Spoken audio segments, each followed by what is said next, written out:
Iroquois creation story. Long before the world was created, there was an island, floating in the sky, upon which the sky people lived happily.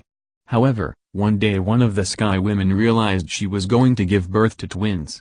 She told her husband, who flew into a rage. In the center of the island there was a tree, which gave light to the entire island. He tore up this tree, creating a huge hole in the middle of the island. Curiously, the woman peered into the hole. At that moment her husband pushed her, and she fell. Water animals already existed on the earth, and two birds saw the sky woman fall. Just before she reached the waters, they caught her on their backs, and brought her to the other animals. Determined to help the woman, they dove into the water to get mud from the bottom of the seas, but failed. Finally, Little Toe tried, and when he reappeared, his mouth was full of mud. The animals took it and spread it on the back of Big Turtle. The mud began to grow until it became the size of North America. Then the woman stepped onto the land. She sprinkled dust into the air and created stars, the moon and the sun. The Sky Woman gave birth to twin sons. She named one Sapling. He grew to be kind and gentle. She named the other Flint, and his heart was as cold as his name. They grew quickly and began filling the earth with their creations. Sapling created what is good. He made animals that are useful to humans. He made rivers that went two ways, and into these he put fish without bones. He made plants that people could eat easily. Flint destroyed much of Sapling's work and created all that is bad. He made the rivers flow only in one direction. He put bones and fish and thorns on berry bushes. He created winter, but Sapling gave it life so that it could move to give way to spring. Eventually Sapling and Flint decided to fight till one conquered the other. Flint was beaten and was forced to live on Big Turtle's back. The Iroquois people hold a great respect for all animals. This is mirrored in their creation myth by the role the animals play. Without the animals' help, the Sky Woman may have sunk to the bottom of the sea, and Earth may not have been created.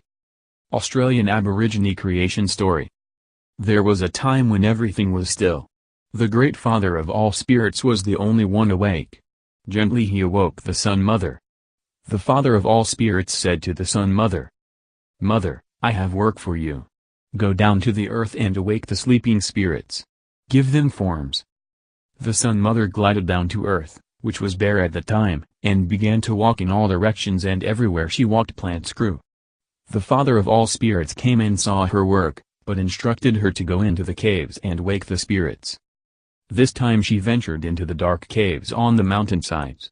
The bright light that radiated from her awoke the spirits, and after she left, insects of all kinds flew out of the caves. However, once again the Father urged her on. The Mother ventured into a very deep cave, spreading her light around her. Her heat melted the ice, and the rivers and streams of the world were created. Then she created fish and small snakes, lizards and frogs. Next she awoke the spirits of the birds and animals. Then she rose into the sky and became the sun. The living creatures watched the sun in awe as she crept across the sky, towards the west. However, when she finally sunk beneath the horizon, they were panic-stricken, thinking she had deserted them. After what seemed to them like a lifetime, the Sun Mother peeked her head above the horizon in the east. The Earth's children learned to expect her coming and going and were no longer afraid. At first the children lived together peacefully, but eventually envy crept into their hearts. The Sun Mother was forced to come to mediate their bickering. She gave each creature the power to change their form to whatever they chose. However, she was not pleased with the end result.